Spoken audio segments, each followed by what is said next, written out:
is that there's like a lack of understanding to a degree of what the service desk role is. And I think that's where people who have done other things, I don't want to call it a lack of respect. I think it's a lack of understanding of the service desk role. Thinking that something's just entry level, okay, makes it sound less important. But you go to any organization, you look at any sort of accreditation, ITIL, Service Desk Institute, the service desk is the pivotal point of any organization. And you go and speak to end users, their view of IT is born from their experience of the service desk. It isn't the network engineer that's fixed the routers and the switches and configured all the VMs.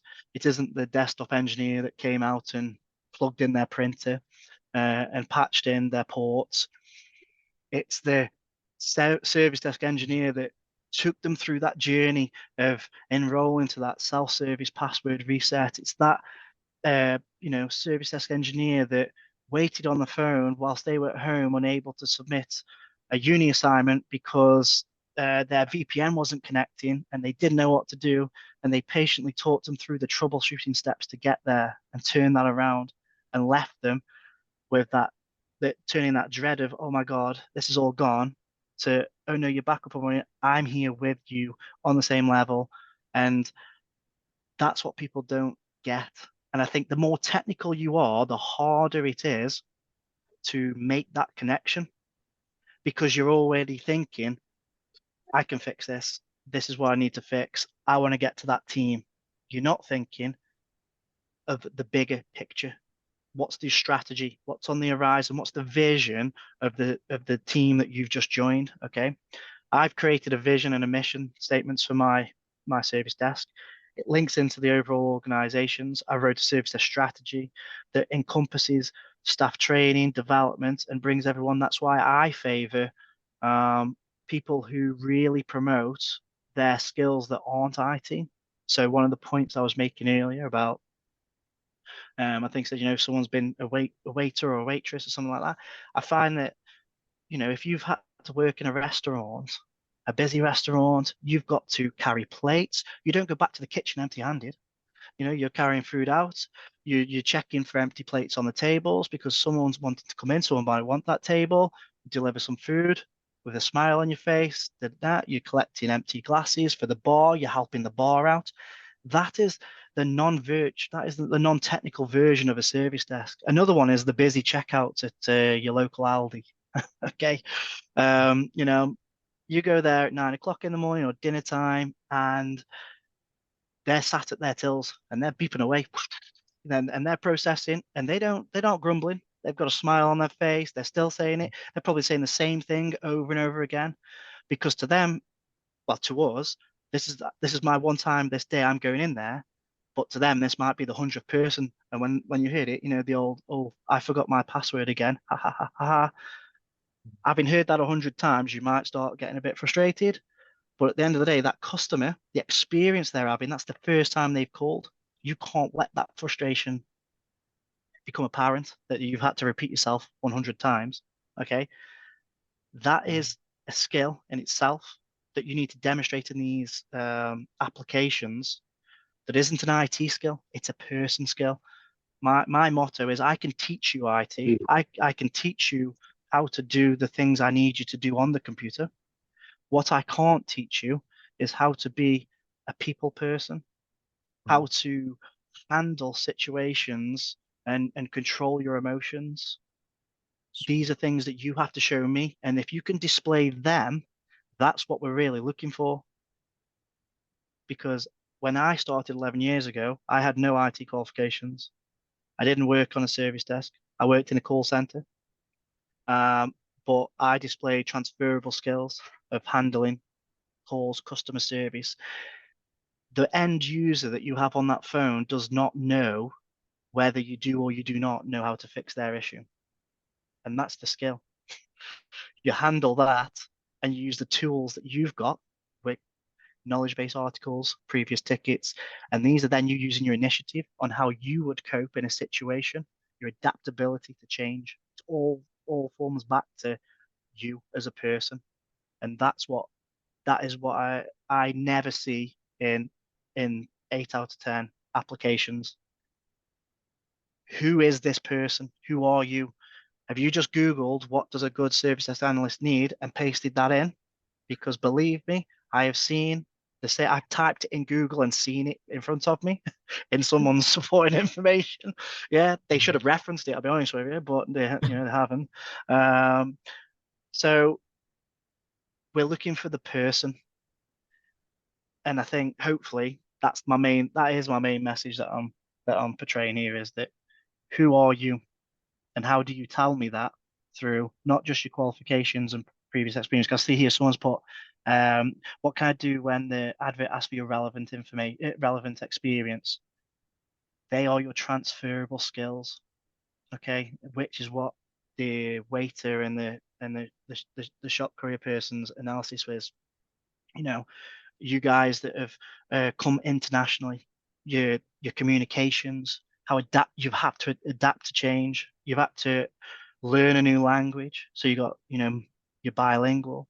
The challenges that you overcome in that, the understanding that you've been to different places, you can go to different communities, you can adapt to the culture there, you can articulate yourself. I wish I could. But you can articulate yourself in an approachable manner that can be relatable, likable, and that you can leave people going, wow, I just got 5-star service there. Didn't fix my problem, passed it on to another team, but I'm happy with that service. And that is the service desk because you've then just handled that demand and then you go on to your next one. Right. Thank you very much. That's part of why, for that question, I would also say government jobs are good places to apply to because they might not even ask you for a relevant experience in the time, I mean, in the sense of, have you been a service desk analyst with another company before? You can you can write your related experiences, like you said. You worked in a customer care section, you worked in a restaurant, you worked in a car wash, you worked in a care home, and you showed empathy to people. Okay, these are related skills. So, and that's the good thing about most government jobs. They will not specifically say they only want to give the jobs to those who have been service desk analysts in some previous companies. They will also not tell you that they are looking for those who have 5 years experience in the UK in this role. Most 100%. I've just sorry to interrupt you there. It's just a key point that is when we talk about being entry, I've never hired someone from another service desk because if you're already on a service desk, it's very unlikely, unless you're moving location and it suits your own personal circumstances, it's highly unlikely that you're going to be applying for another service desk job because once you're in the service desk, you're looking for your next trajectory. So you're looking for that next 5-year plan. You don't tend to sideways move between service desks unless it meets your own, okay, we're now relocating, so I'm going to look for a service desk role there. I've never hired someone from another service desk. So, that generic spiel. A key point is that when these adverts come out and when they're on there, it will give you a contact for the person. So it'll say, if you have any queries or you want to do this, that is a really key thing. There is nothing stopping you reaching out to that contact person and asking them for either A, if they can spare 10 minutes for a chat about the job, where you can ask, 3 or 4 questions. What's expected? What do you see the role? Get your face, get your name familiar with them, and then listen to what they say. Someone reached out to me and said, I'm really keen to apply for the role. Is there any chance you could spare, 5 or 10 minutes for a quick chat? I've got some questions, or they email over some questions. Nothing would make, because if you get past that stage, you want to stroke the person's ego, use their terminology back to them. It shows your eagerness, your willing. This person's now putting themselves out. They really want this job. Why they want to come and work for me? Well, I want to know why they want to come and work for me. And now more interested, and then it opens up another avenue for you to sell yourself in a different format. And you might have a conversation, and then we can say, right, okay, yeah, well, make sure you cover these points off in your application. cover these points off. That would then flag up in in your supporting information and things, and then I'd be able to say, oh, do you know what? I remember speaking to that person, when they were talking about working at this place by name. Now I know, and your odds are you're higher up to get shortlisted then because I want to see how he's going to do with this interview now, or how she's going to do with this interview. So reach out to the person. It will help you, and if they don't respond, then it kind of says more about the organization than yourself. But it's for me, reaching out is a real judge of character. This person really wants this role, and understand, especially if you can then look at the organization's website. There's always key information on there. Anyone who is showing that desire, that willingness to put the effort in and put the work in to at least get the interview, they're not even getting the job yet, to get the interview, is someone already showing skills that I want on my team. Because if you're willing to do that to get the interview, what you're willing to do to get paid, what you're willing to do to progress, yeah, that's a real strong message that you should take away. All right. Thank you. So it's true, and I never knew that to myself, that you could reach out to recruiters. If you go to find a job or NHS England, you would always see the name of the main contact person for the job. So, and he has recommended that you can reach out if you have questions. You can tell the person so that you can schedule a 5 to 10 minutes discussion to know more, which would eventually also help you during the interview process. Thank you very much for that. That's really useful to us. So I wouldn't know if there are any more questions again. If not, then maybe we can go to, okay. So someone is talking about age. Does age play any role at all, please, in the application? Do you have any age considerations? No, so I responded to that. So we don't Okay. get to see age. Now, age is a protected characteristic. Um, Now, for me, once you're an adult, you're an adult. It doesn't matter if you're 18 or you're 82. If you're an adult, okay? And it's your experience and how you handle things, okay? And that's the key message. I don't see a person and see, oh, this person's old, or this person's young, or this person's middle aged. I see a person and what they do. Actions speak louder than words, okay? And everybody would be equal in that respect. And it's what you do, and that is, I can't stress that point enough. Is it's who are you, and why are you the person for this team? It doesn't matter about your age at all. Um, we're not doing a job where you've got heavy lifting, that, and you're sitting at a desk with a computer. You can type, you can talk. Um, you know, we've got a user base with a diverse range of ages, so it's only good. You've got having a team that has a diverse range of ages is a positive aspect, because there's different experience levels, personal experience levels, work experience, cultures. It can really bring a team together and make it exciting when you have these diversities. So although we don't get to see age, I say it's purely what you write in the application. We very much want to see who the person is, and what attributes they display, and how they conduct themselves. Okay, here's another question.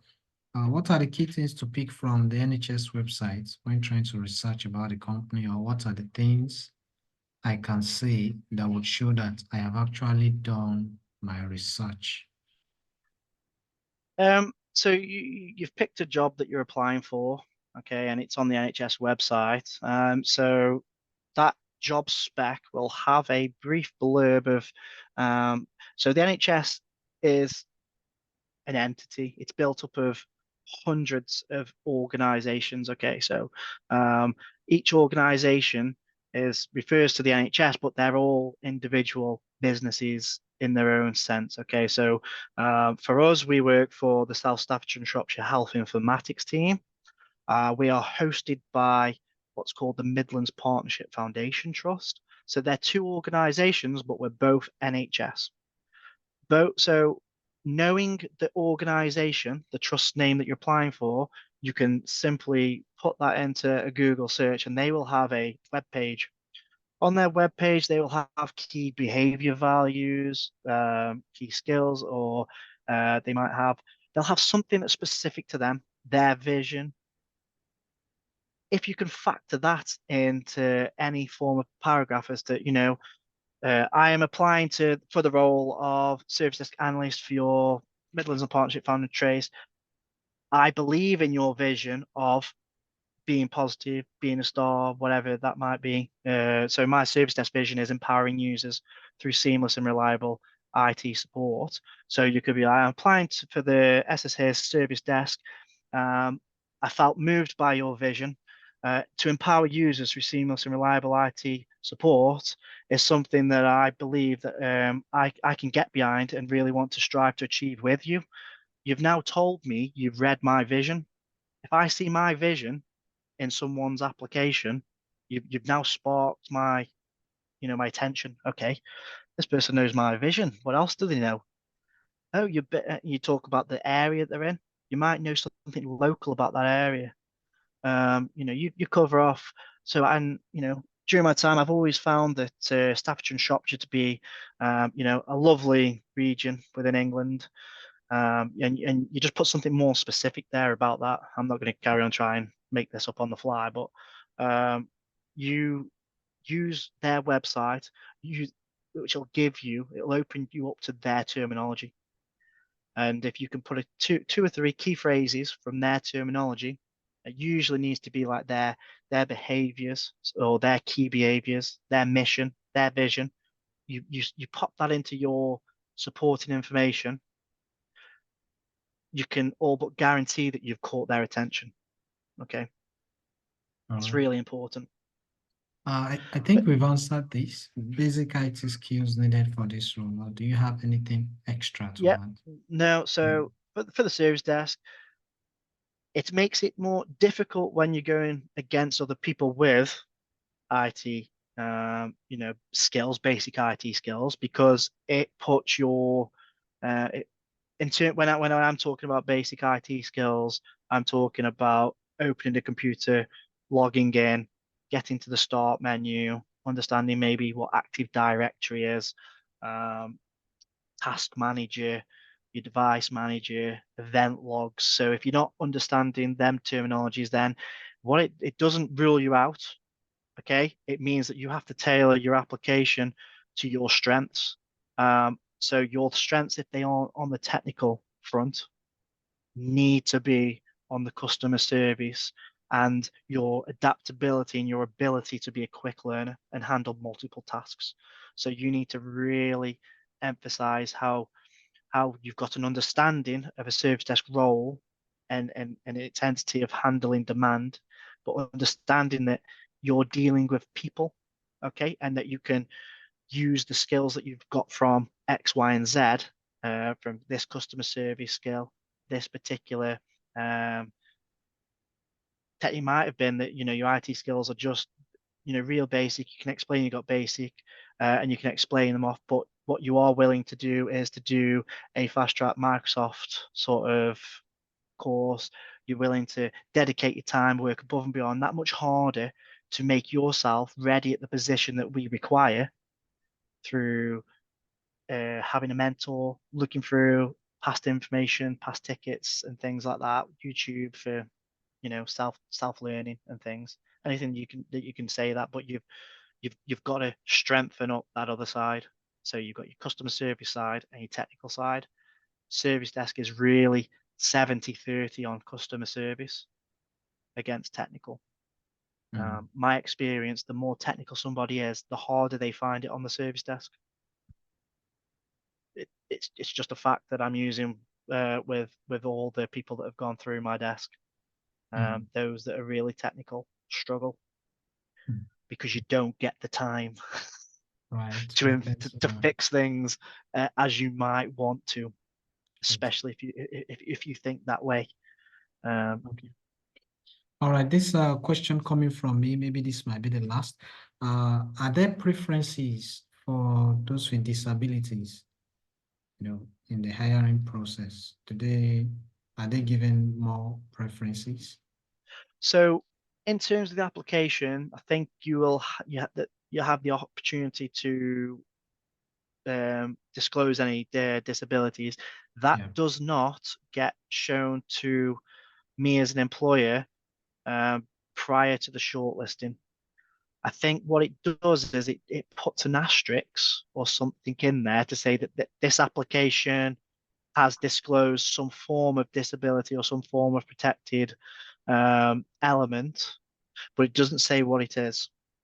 And why it does that is because it might be some special requirement in that you may require, you might have impaired vision, so you can't read the information that comes out, so you need it to be verbalized, or you need larger print, or something like that. Or it might be that um, you've got accessibility issues, you're in a wheelchair, so if you were to come to interview, we need to ensure there's a ramp or lift available, etc. So that's not disclosed before the shortlisting. So that plays no impact into what we see. Your qualifications, your previous roles, so what you've done and the duties that you put in there, and your supporting information is the key. When it comes to an NHS application, that is all that is visible to me as a manager looking. All right.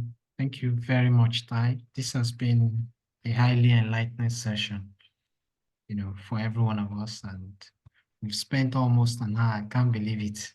I mean, this is 8:56. I thought you were just going to talk to us in about 20 minutes and that would be all. But we've had a great time here tonight and we'd like to appreciate you. I'd like everyone, if you can unmute and join me to say thank you to Ty for honoring our invitation to speak to us. Thank you. It was very Bye. Thank the you so much.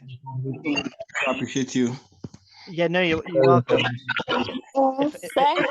Thank you so much. If anybody has any specific examples or wants any more specific advice, on specific occasions that you're applying for, I'm more than happy for my work email address to be shared. And if you want to reach out via that, I can offer any advice on a specific situation as it arises. That's not a problem. Okay, that's Thank you. That fine. would be Yeah, you can put it on the chat if there is any information you want to share with us, to reach Just out make to you. sure if you do reach out to me, just make sure to say, I'm contacting you from the webinar, so I know where it's come from. Right. okay. Right. So that's his official email address in case you're applying for the same role somewhere, or you have a question, or you have something related to job that you want to ask him. Just keep it secure. Okay. This is not usual, and really appreciate this. Thank you very much again, Ty. I just want to spend some more time with quite a number of people here.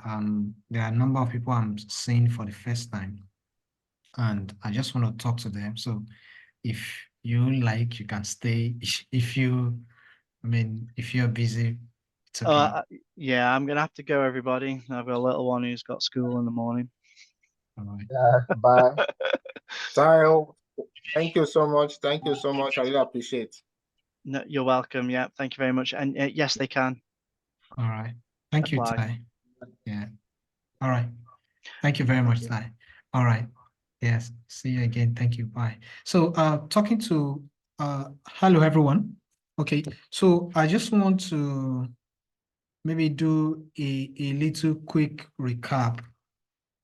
Quite a number of people are here for the first time. We had our first webinar last year. That was 28th of December.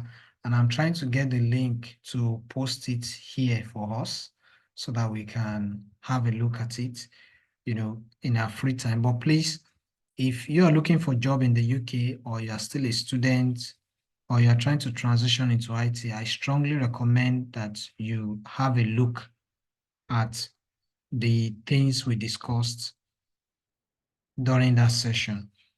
Part of what I find out most of the time is that a lot of people focus on websites that will not give them the job. What do I mean? Somebody wrote it on LinkedIn that visa sponsorship in the UK cost companies about 5,000 to 6,000 pounds. And what that means is that if a company has low income, they wouldn't want to bring in too many people. They will prefer to hire those who already have their papers. However, it's not an issue for larger organizations, government and corporate. When we talk about Amazon, Google, Facebook, Tesla, they have sponsorship in abundance. They are willing to. Okay, when it comes to government, you look at the NHS first of all. Do you know that NHS can allow you work 4 days in a week? In certain NHS, they will allow you 8 to 6. So either you work 8 to 4 for 5 days or 8 to 6 for 4 days. Certain NHS organizations will allow you. So it's worth looking into for many of us, okay? Not only, like he said also, there are some things that NHS will not require from you. When you look at these corporate companies, some of them will ask you for 5 years experience, 6 years, 7 years. According to NHS policy, and as an internal person, I can tell you this, there is a law against that in the NHS, that you will never sit in an NHS job, tell you that because you want to apply for this manager position, you should have 10 years experience in the IT sector before you can apply for a managerial role. Go and check it. Most of the time, because it is discriminatory. And what NHS believes is that somebody might be 2 years in IT and have the same skill. You don't have to specify that this person has to wait for 8 years extra to be able to qualify for the job. Okay. Another reason I gave why people should look into NHS area is the size, country size. England has more population than Australia, has more population than Canada. And that's a population of 55 million. Canada is about 35 million. Australia is about 25 million. Scotland is just about 5.5 million. So look at the massive difference so if you now compare NHS England with NHS Scotland, definitely you will see that it's likely NHS England will be 10 times larger than NHS Scotland. And that will probably mean there'll be more jobs in NHS England. And you can go check yourself. If you go on NHS England, type any job description like data science, data analyst, service desk. Look at the number of responses that will come compared to NHS Scotland. You understand what I'm saying? So if you're searching for jobs in Scotland, also extend your search to England as you keep trying many other options. Another website to try out is civil service jobs. And civil service jobs, Department of Education, civil service jobs, and find a job. Find a job if you put it on Google, they have a lot of jobs from government sector and also the corporate sector. And you will see lots. So you will never be starved of where to apply to again. But this is what I recommend. See, when you get on this website, these are not websites where you apply for 10 jobs in a day like Indeed or LinkedIn. You need to carefully build your resume around your areas of strength. If you're having a separate CV for service desk, this is separate for service desk, another one for cybersecurity, another for data. Don't muzzle everything together, because when the recruiter is examining multiple CVs, what I had when I got to Scotland and I went for a counseling is that they don't even spend up to a minute on an application. So someone that is going to go through your resume in a minute, understand that he's only looking for the most important things that are relevant to the job. So he's not going to have time to read 50 things. So let your application have the most important things that stand you out as an applicant. That's number one. Number two, in the UK and in Western countries, understand this law. Never use the same resume for every role.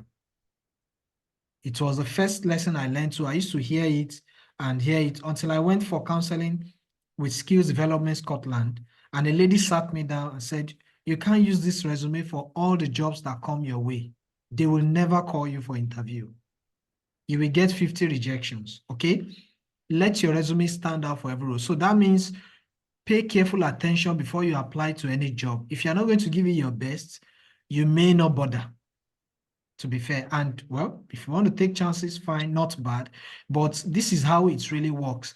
When you see a job description, when you see an application, compare it with your resume and tailor your resume to match that job as much as you can before you submit. Something else I also learned recently is that when a job closes, when an application closes on January 29, 2024, don't be the one that is submitting your application on January 28 or 29. Sometimes they've reviewed all the resumes and, concluded on who they are going to invite for interview before the last date. And some jobs put it even on NHS and find a job. Some jobs will put it there that they have the right to close the application once they have sufficient number of applicants. Meaning that if they open the portal and they get 500 applications in 2-3 days, they might decide to close it off.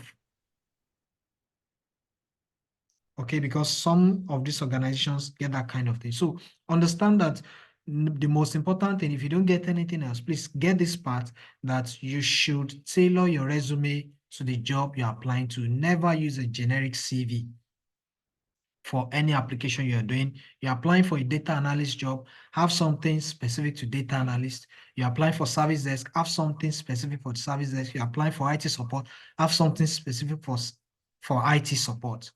Okay, at the end of the day, when they examine, once the person is satisfied that what you have written matches the job description, it gives them a lot of confidence. Yeah, it is not easy to fire people in the UK. So before they bring you in, they want to be sure that they are getting the best candidate. Number two, it also costs them a lot to hire people in terms of man hours and upskilling. So they want to be sure that when they get you on board in the next 2-3 months, they are not looking forward to, hiring another person again. They want to focus on more important things. So I've shared the video link. And the second thing I would like to also share is our WhatsApp group for those who are interested in having further discussions, because what I feel is this. See, if you're looking for a certain role, try to get someone who is already in that field. Spend time, ask them questions. Before I got this job, I made calls to some of my friends who were in the UK before me. I asked them questions. That was how I got to know civil service jobs and find a job. I got a job through the findajob.com.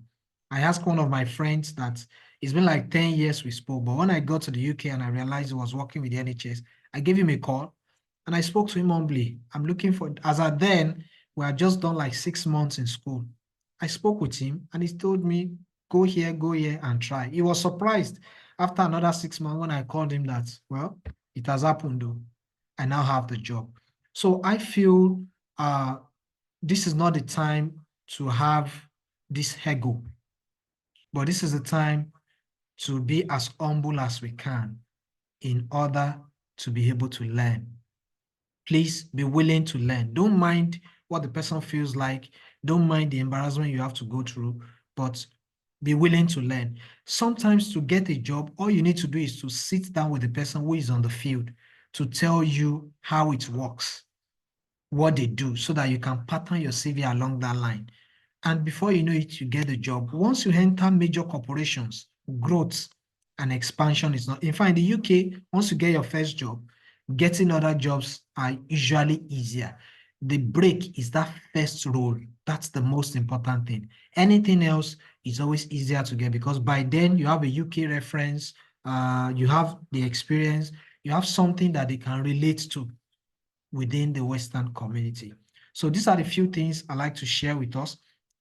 Please give me a few seconds. Let me put in the WhatsApp link for our page, UK IT professionals. Feel free to ask your questions. It's all about IT. We don't discuss healthcare jobs. And it's an opportunity for us to network with one another and see how we can genuinely help one another to grow and achieve our goals for moving down to the UK. In just a few seconds, I'm checking through to get the link. Or if anyone has the link, you can please help me post it here. Just a few seconds, please.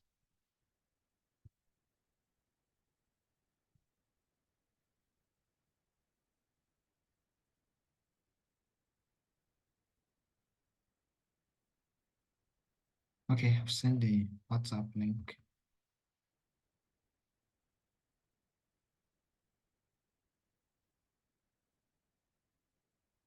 Okay, so that's the WhatsApp group. I'll give us a few seconds to copy that before I leave and round up. Please, is anyone having any question finally before we go?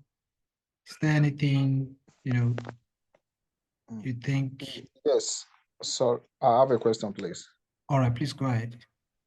Yeah, with the webinar this night, I think, is it possible that we start applying like with what we have now, since we can relate our former experiences Sure. with the so instead of saying that I don't have any experience at an IT service desk person, one can just start applying, knowing fully well that you can't relate more on the Yeah. customer service Are, side are and you how to are sell you yourself. are you on full time or are you on a student visa, please? Sorry. Okay, I'm a dependent. Oh, fine. Please go ahead and apply. I'm a dependent. Because see, one of the things he mentioned is that it's more of a 70% human, Customer service and 30 yes, human face and 30% 30% technical. technical. See, they know something Yeah, I according to got the that. UK culture, working within them, they understand this thing that when you have human relation, you can thrive on any Anyway, of these jobs because it's a customer facing role. So most importantly, they only need you to have that sense that you can operate a PC. That's why basic skills like task manager, which we all do, installing application. But the most challenging area of a customer service role or a customer facing role is that human relation, where someone can scream on you, someone can give that you a bad empathy, tone review. of voice, Yes, the yeah, empathy, under being able to pressure, smile under pressure, because sometimes after doing well, a customer can still rate you poorly. So what are you going to and do? also your body language, even Your while on the body phone, are not. language, then your relationship with your colleagues. Are you a good team player? Are you too proud to ask people to help you? How do Or you manage criticism? exactly, how do you react to criticism? Then how open are you to ask? Some people feel too proud to ask colleagues to help. Even me, they tell me all the time, don't worry, ask as many questions. Even if it's a stupid question, we'll answer you. They tell me on the job, ask. Do you get what I'm saying? Because they don't want someone that is too saucy or too proud to ask questions and you are messing up their job. See, when you get on the job, you realize that they grade those people. There is a score for your team. You do well, the team score increases. They don't want someone that is going to spoil or destroy the reputation of what the entire team is building. They don't want someone that lacks communication skill. Just like we are speaking in English now, a lot of us can speak very good English. It's something they need that a lot of people from outside the UK or from outside Europe or even within EU don't even have. So what he has successfully demonstrated to us is that many of us have these skills, but knowing what to put in your CV and what to say when you are called upon to interview is very important. So please, looking at these things, you can go over the videos again. I'm going to share the link. Just go ahead and make your applications. For those of us who are students, you don't have to wait till you're a graduate before applying for the job. As early as 3-4 months to the end of your job, or of 3 to 4 months to the end of your schooling, you can start applying for jobs. Government jobs and NHS will apply you. They don't discriminate against students. It is when you have 8-9 months to the end of your to the end of your course that they may not consider you. But if it's 3-4 months, they are willing to consider you because they know that before you resume, it will still take 3 to 4 months. So they will also give you more than enough time. So I encourage everyone, if you know you have a lot of time on your visa, don't wait till the completion of your course. Once it's 3 to 4 months, go online, start applying and applying and applying and applying and applying and attending your interviews. So that by the time you are done with your schooling, you have already succeeded and you are willing and ready to resume job. So they will not tell you are still a student or you're on a student visa, which most private organizations will tell you. They don't do that.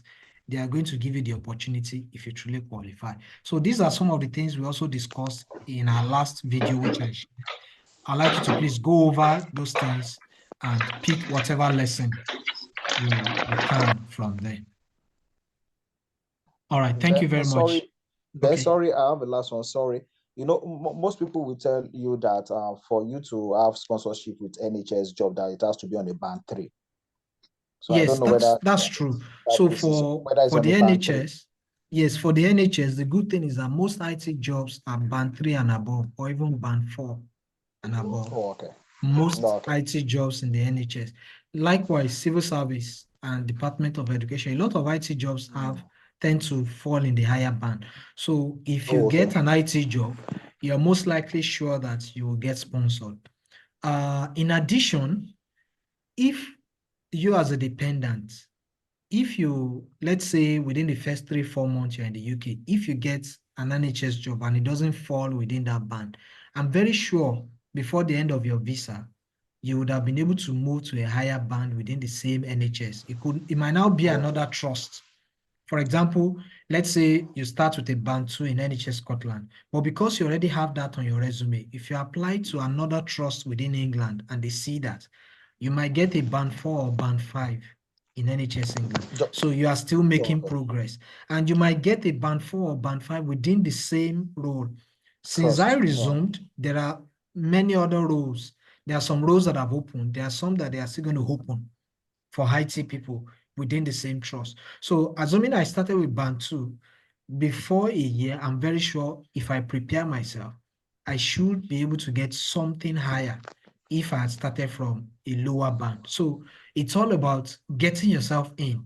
When you get in and you don't relent, I can assure you that the system is so good, it will always get better if you don't relent, if you don't give up. Yeah, thank you. All right. Thank you very much. Any other question from anyone, please? Or maybe contribution? Okay. Thank you very much. I think we can call it a day here. It's been a great time meeting every one of us. I would encourage us, when I post the link, you can share it with people who are still new in the UK. Let our people be well informed to